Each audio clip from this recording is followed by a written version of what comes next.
We're glad to have you back. The market is closing this week in green, and Effiong Ekop is live in the studio to do a review of market activities. Effiong, good afternoon, and thank you for being on the program. So we see that after all the reds we've seen, bloody nose, how do I put it, is now ending the week in green. What do you make of this? This is coming on the back of the hawkish, what you may call those who are actually wanting to get quick money from the investment, not willing to keep for a very long time, speculators. So they have been staying on the sales window for a reasonable long period of time.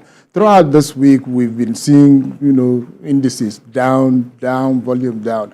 And today again, for whatever reason, we are seeing markets in green, 0.20%. I see that big companies, they came to trade, the one in the oil and gas sector, Seplat that is being listed here in Nigeria and in London, a big company. Then GT Holdings, Nascon, Unilever, there are the major price gainers, with margins that you would say reasonable. But on the other side, we see big banks falling.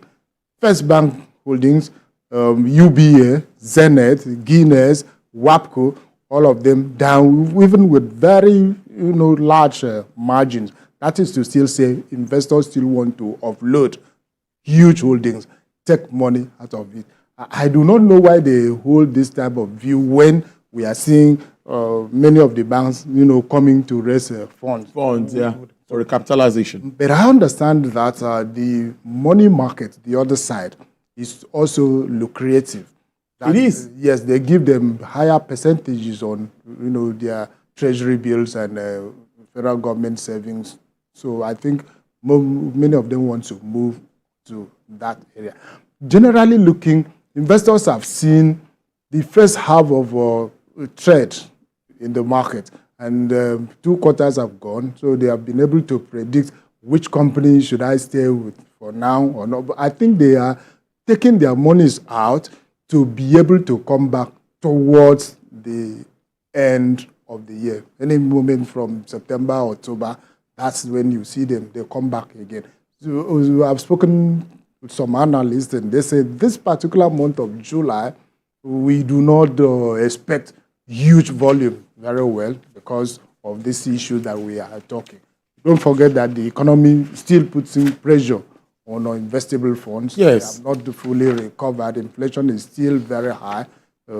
Issues of forex still very high. So those are the issues affecting the market. We still expect that probably next week we will see a little bit of recovery. But if speculators return with heavy interest as we have seen in the last 2-3 weeks, then we expect a downward trend. I must thank you so much, Effiong Ekop. Do have a great weekend. Thank you, Tolu. The yen swung between losses and gains